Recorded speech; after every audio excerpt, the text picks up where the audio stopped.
어느 날 예수님께서는 유대를 떠나 갈릴리로 가시면서 사마리아를 거쳐 가시게 되셨습니다. 사마리아는 북왕국 이스라엘의 왕 오므리가 세겜에서 북서쪽으로 11km 떨어진 언덕에 세운 새 수도와 그 주변 지역을 일컫는 말입니다. 북왕국 이스라엘을 멸망시킨 아수르는 많은 이스라엘 사람들을 아수르의 포로로 잡아간 대신 이방 사람들을 사마리아에 이주시켜 살게 했습니다. 그러므로 그곳 유대인들은 그 사마리아 사람들을 이스라엘 사람들의 신앙이 매우 혼합적인 신앙이 되어버렸습니다. 이방 사람들이 섞여 살았기 때문에. 그래서 유대인들로부터 그 사마리아 사람들이 멸시받고 유대인들은 그들과 상종하지조차 않으려 했습니다. 예수님께서는 그 사마리아의 한 동네에서 한 여인을 만나 이야기를 나누게 되셨고 그 대화 속에서 그녀가 남편을 5이나 두었던 사실 등 그녀에 대하여 이미 다 알고 계심을 드러내셨습니다. 그러자 그 여인은 깜짝 놀라며 예수님을 선지자로 믿고는 질문을 던지기를 우리 조상들은 이 산에서 예배하였는데 당신들의 말은 예배할 곳이 예루살렘에 있다 하더이다 했습니다. 하나님께서 이스라엘 백성이 예배드리도록 택하신 장소가 어디냐 하는 문제는 유대 사람과 사마리아 사람들 사이에 오래고 뜨거운 논쟁거리 중에 하나였습니다. 유대인들은 그것이 예루살렘이라고 믿고 있었고 사마리아 사람들은 자기들 땅에 있는 그리심 산이라고 주장하며 거기서 예배를 드려왔던 것입니다.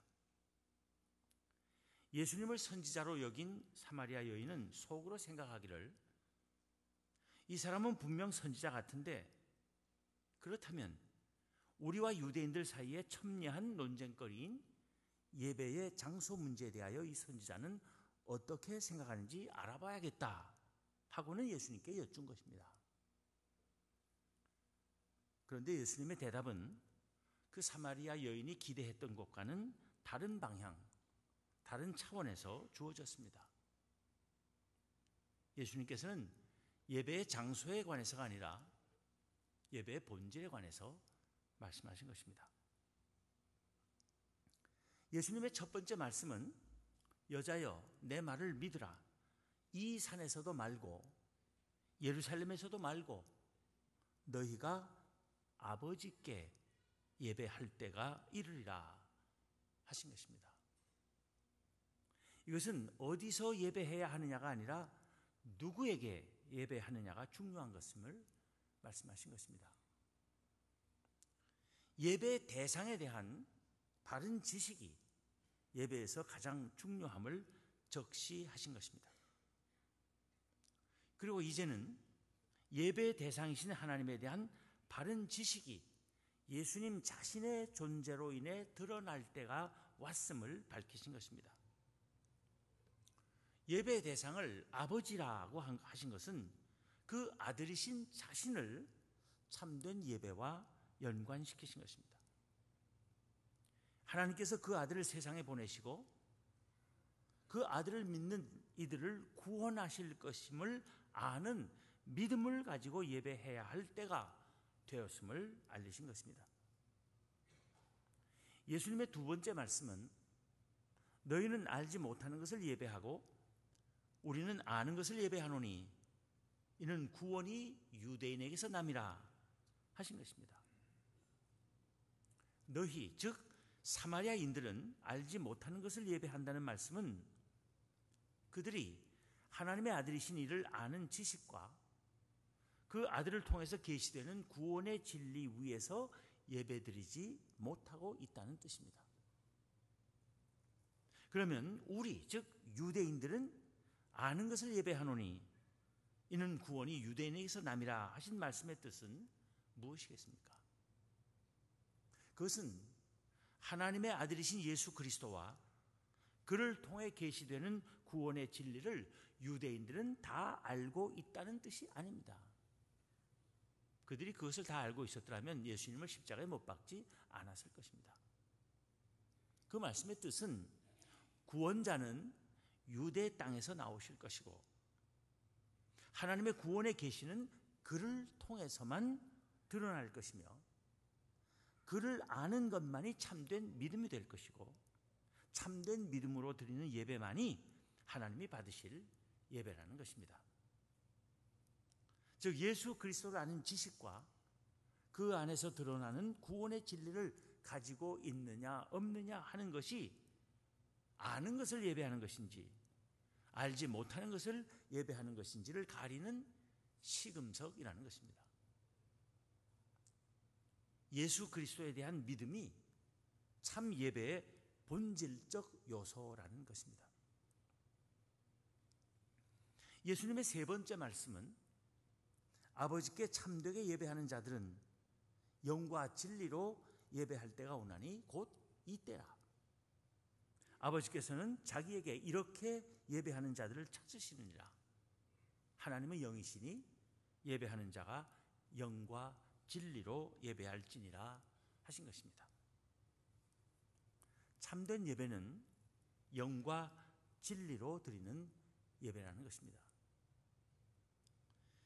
영과 진리로 예배한다는 것의 의미는 여러 가지로 이해하고 설명할 수 있을 것이지만은 그 핵심은 참된 예배는 진리이신 예수 그리스도와 그를 깨달아 알게 하시는 성령의 역사에 달려 있다는 것입니다.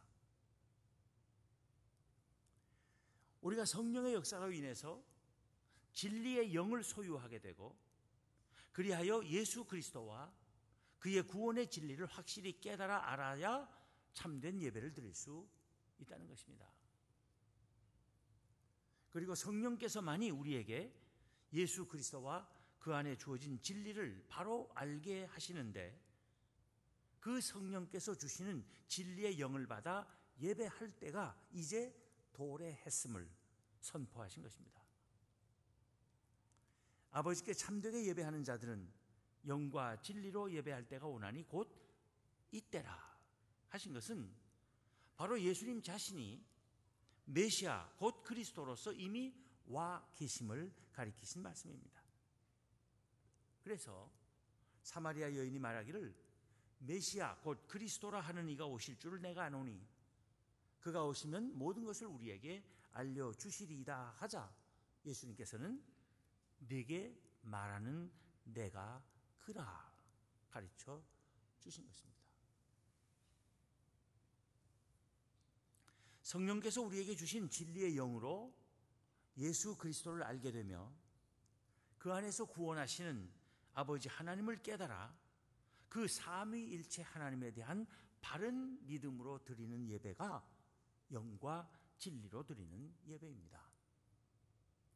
그런 본질적 믿음은 결여되고 온갖 비본질적인 요소들로 채워지고 장식된 예배는 개혁되어야 함을 일찍이 예수님께서 가르치신 것입니다.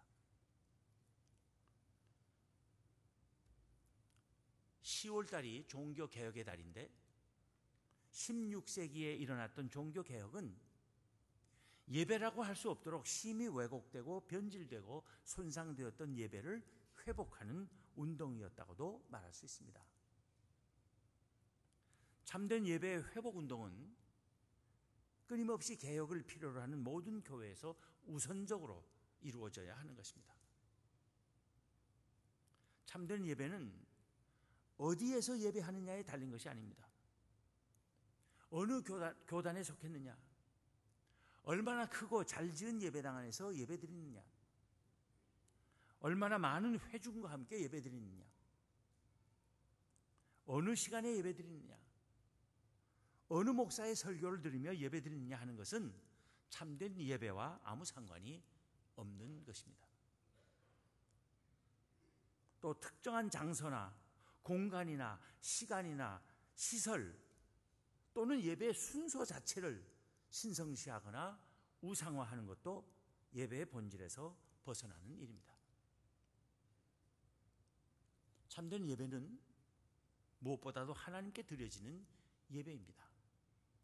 하나님만이 경배의 대상이 되며 모든 영광이 하나님께 돌려지는 예배라야 참 예배입니다. 하나님을 만나러 주의 전으로 나오는 이들만이 참 예배자라 할 수 있습니다. 그저 사람 만나러 오고 회의에 참석하러 오고 무슨 행사에 참석하러 올 뿐 하나님에게는 관심이 없는 이들은 예배자라고 할 수 없는 것입니다. 우리가 예배하는 하나님은 그저 어떤 신이 아닙니다. 예수 그리스도 안에서 우리의 아버지 되시고 자신의 아들을 우리 대신 십자가에 달려 죽게 하심으로써 우리의 모든 죄를 사하시고 우리를 구원하시며 우리에게 영원히 복된 삶을 허락하신 은혜의 하나님이십니다. 그 말로 다 할 수 없는 은혜에 감격하며 감사하고 힘껏 하나님을 찬양하며 몸과 마음을 다 바쳐 하나님께 헌신하려는 뜻을 가지고 드리는 예배가 참된 예배입니다.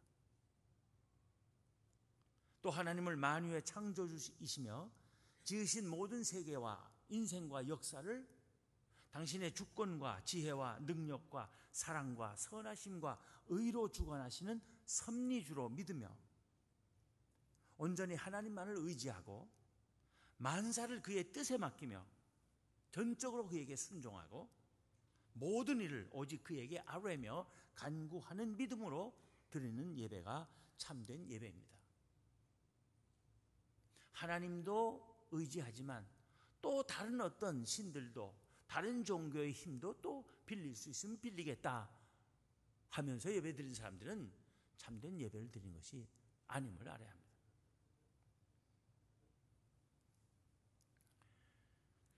종교개혁자들이 회복한 예배는 말씀 중심의 예배입니다. 그러나 예배에서 설교만을 중요시하는 것은 바른 예배의 이해라고 할 수 없습니다. 말씀 중심의 예배는 설교 중심의 예배와는 다른 것입니다. 설교 중심의 예배란 예배의 모든 순서 중에 설교가 가장 중요하다. 설교만 놓치지 않으면 된다. 예배 시간 시작하기보다 훨씬 늦게 와가지고 그래서 설교 시작하기 직전에만 오면 예배 다 드린 것으로 생각하는 것은 잘못된 것입니다. 예배는 설교만이 중요한 것이 아니라 모든 순서가 다 중요합니다.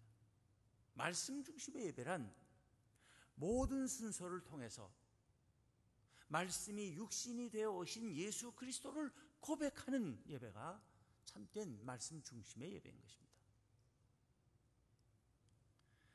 우리는 예배의 모든 순서가 가진 의미를 바로 알아야 하며 모든 순서 하나하나에 다 진지하게 참여해야 합니다. 예배는 은혜를 받는 기회이고 복된 순간입니다. 그러나 은혜와 복을 받으려고만 하는 것은 진정한 예배가 아닙니다. 예배는 받으려 하기에 앞서서 드리는 것입니다. 우리의 시간을 드리고 정성을 드리고 찬송을 드리고 기도를 드리고 감사를 드리고 예물을 드리고 하나님의 말씀에 우리의 마음과 귀를 드리는 것입니다. 그것이 예배입니다. 그리고 예배는 회중이 모여 드리는 것이어야 합니다. 다원주의 사회에서 불가피하게 예배에 참석할 수 없는 때가 있고 그래서 그런 사람들을 위하여 마련한 인터넷 중계를 통해 예배 드릴 수도 있지만 기본적으로 예배는 하나님께서 회중으로 불러 모으시는 백성들이 함께 모여 드리는 것입니다. 함께 모이고 함께 흩어지는 것이 예배입니다. 따라서 예배를 시작하는 순간도 중요하고 예배를 마치는 순간도 중요합니다. 어떤 사람들은 축도 끝나기도 전에 축도 끝나고 또 찬양대 송영이 있어요. 그리고 오르간 또 그 후주가 있어요. 그런데 무엇 때문인지 주차장에서 차 빼기 힘들어지기 전에 먼저 가서 차 빼려고 하는지 뭔지 몰라도 축도 끝나자마자 찬양대 송영이 끝나기 전에 팍 나가는 사람도 있어요.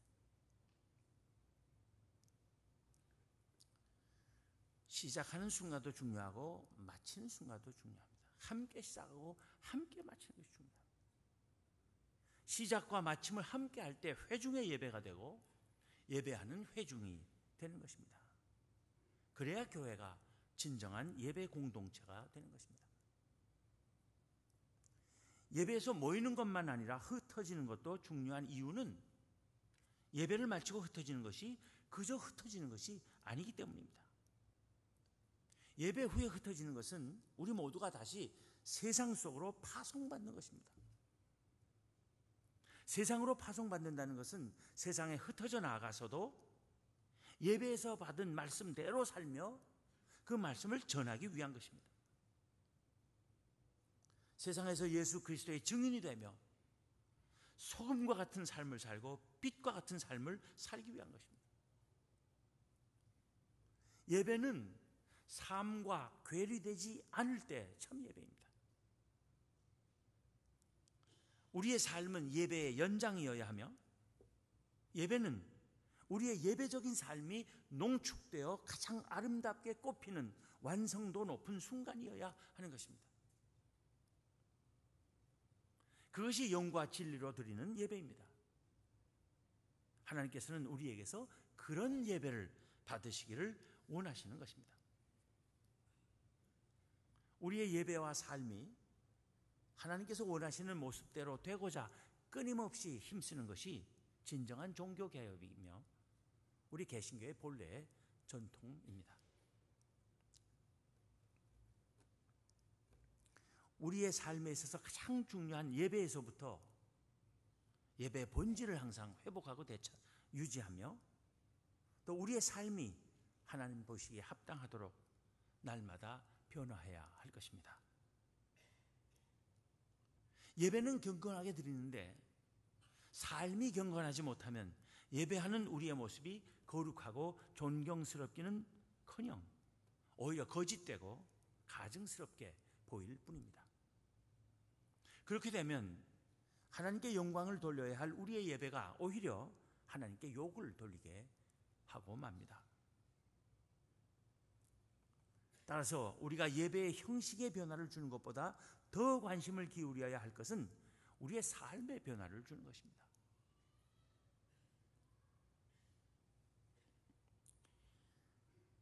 우리의 예배가 빛을 발하기 위해서 우리의 삶에서 일어나야 할 변화가 무엇이겠습니까? 시대에 따라서 교회가 처한 상황에 따라서 가장 역점을 두어야 할 것들이 달라질 수 있습니다. 이 미국 땅에서는 어떤지 몰라도 지금 한국 사회에서는 우리 그리스도인들이 예배자들이 최우선적으로 꾀해야 할 변화는 첫째는 겸손해지는 것입니다. 둘째는 물질욕, 명예욕, 권력욕 등 모든 세상적 탐욕을 버리는 것입니다. 셋째는 정직해지는 것입니다. 겸손하고 정직하며 욕심 없이 섬기기를 힘쓰는 이들이 모여 예배할 때 그 예배는 그리스도의 향기가 풍길 것이고 아름다운 감동을 일으킬 것입니다. 탐욕에 사로잡히고 양심과 의식이 마비된 자들이 모여서 드리는 예배가 어떻게 하나님께 기쁨이 되며 사람들에게 감동을 주겠습니까?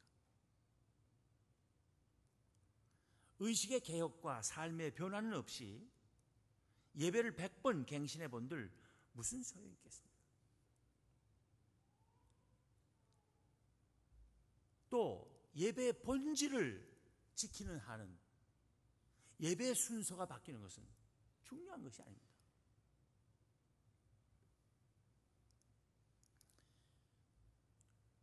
(10월달이) 종교개혁의 달이라고 했는데 종교개혁 사상을 요약한 3가지 구호가 있습니다.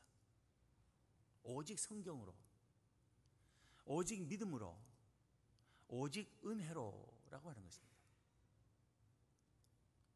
그런데 그 정신을 우리가 지금 제대로 지키고 있는지를 냉정하게 자문해 보아야 할 것입니다. 오직 성경으로, 오직 믿음으로, 오직 은혜로라고 하는 이 신앙적 구호는 예배 속에서도 반영이 되어야 되는 것입니다. 한국인으로서 그리스도인들은 성경을 중시하고 성경을 하나님의 말씀으로 믿는 데 있어서 세상에서 둘째가라면 서러워할 것입니다. 그런데 그것은 종종 형식적이고 구호에만 그칠 때가 많습니다.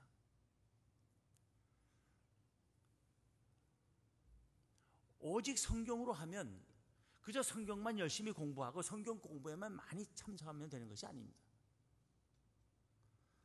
성경 말씀대로 살아야 하는 것입니다. 성경을 머릿속에 지식으로만 갖고 있고 삶의 지침으로 삼지 않으면 안 되는 것입니다. 그건 오직 성경으로 하는 이 개신교의 신앙 전통을 바로 지키는 것이 아닙니다. 또 오직 성경으로 한다면 예배 드릴 때 정말 하나님의 말씀인 이 성경을 배우기를 갈망해야 돼요. 예배에 참석하면서 그저 우스갯소리, 재미있는 이야기 들으러 해서는 안 됩니다. 웃기는 얘기, 재미있는 얘기 들으러 교회 나와서 예배 드리는 거 아닙니다. 예배는 하나님의 말씀을 들으러 나오는 것입니다. 교인들이 그저 재미난 얘기 듣기를 좋아하면 목사들도 할 수 없이 재미난 얘기 하게 돼요. 요즘 한국에서는 젊은 목사들이 목숨 걸고 설교 준비하지 않고 주말에 되면 몇 시간을 투자해서 인터넷 뒤집니다. 새로 나온 우스갯소리 없는가? 그래서 설교를 온통 그 우스갯소리로 채워서 회중들을 웃기고 보려고 그래요. 잠시 웃지만 예배 마치고 돌아갈 땐 다 공허해집니다. 영적으로 영향력이 다 결핍됩니다. 한국교회 문제가 거기 있습니다. 너무나도 많은 교회 예배에서 본문 따로 설교 따로 하는 일반적인 현상을 볼 수가 있습니다. 그래서 목사의 책임이기도 하지만 회중들의 책임이기도 합니다. 회중들이 오로지 하나님의 말씀을 들으러, 하나님의 말씀 배우러 예배 나와야 목사도 열심히 하나님의 말씀을 준비하게 되는 것입니다. 예배에서 말씀이 실종된 지 오랜 한국교회, 미국에 있는 우리 한인교회들이 따라가지 않기를 바랍니다. 여러분들은 예배 자리로 나올 때마다 정말 하나님의 말씀을 듣기를 갈망하며 나오는 주의 백성들 되기를 기원합니다. 종교개혁의 핵심 사상의 두 번째는 오직 믿음으로라고 하는 것입니다. 사실은 이 오직 믿음으로라고 하는 것이 종교개혁을 일으킨 근본 동기였습니다. 그런데 오직 예수 그리스도를 믿음으로 구원 얻는다고 하게 되면 오늘날 개신교는 당장 독선적이고 배타적이며 폐쇄적이라는 비판에 직면하게 됩니다. 오히려 모든 종교에 구원이 있다 이렇게 말해야 사회에서는 아량이 있고 포용력이 있고 개방적이고 좋은 종교라 이럽니다. 그래서 로마 천주교에서는 그렇게 열려져 있는 듯한 제스처를 자주 합니다. 석가탄신일이 되면은 추기경이나 대주교가 조계사 찾아가서 축하해 줍니다. 석가탄신을 축하합니다. 그리고 같이 찬불가도 부르고 목탁도 두들기고, 그러니까 또 이 불교에서는 거기에 담례하느라고 자기들도 개방적이고 포용력 있는 종교라고 알리기 위해서 성탄절이 되면은 명동 성당에 찾아옵니다. 조계종 그 총무원장이. 그래서 예수 탄생을 축하합니다. 같이 캐롤도 불러주고. 요즘 수녀가 석가탄신일에 그 찬불가 부르는 거 유행이에요.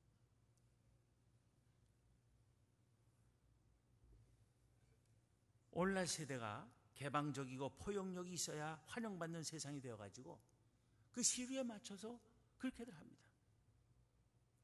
그런데 우리는 그렇게 할 수가 없어요. 전도가 안 되면 안 됐지.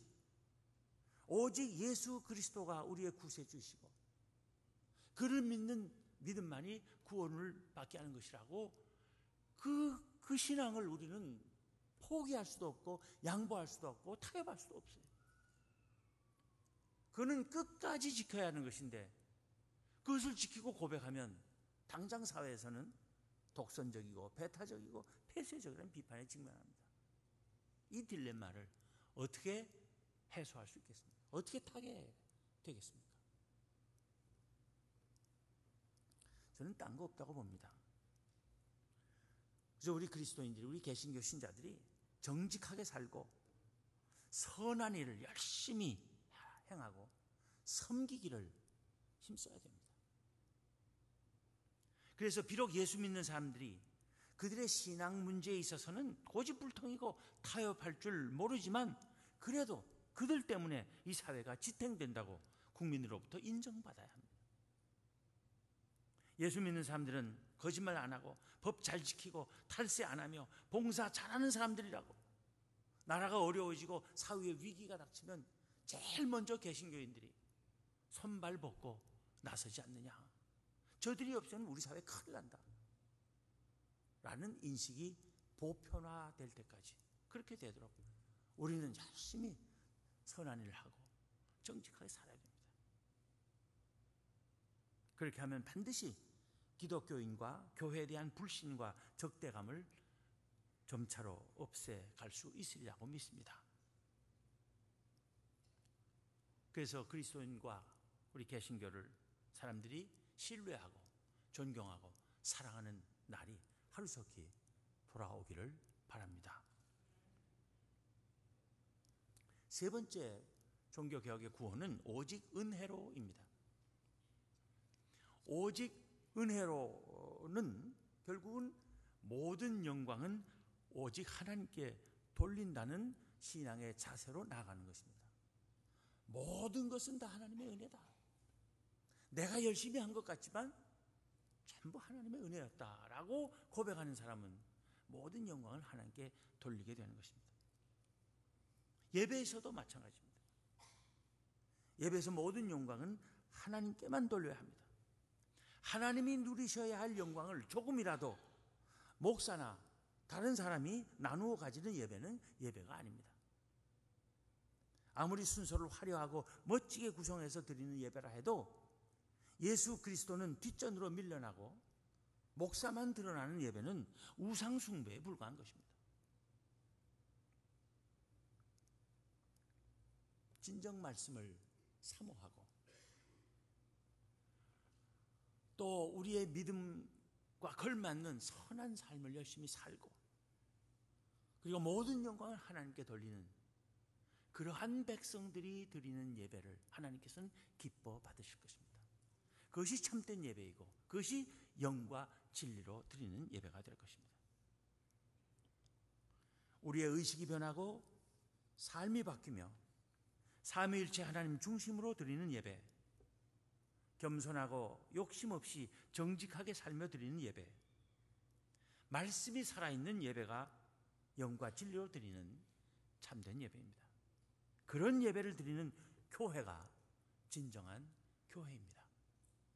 우리 필그림 교회는 바로 그런 교회, 예수 그리스도에 대한 바른 신앙 고백과 참된 예배가 살아있는 진정한 교회라서 튼튼히 서며 이 지역의 모든 교회들의 모범이 될 수 있기를 진심으로 기원합니다.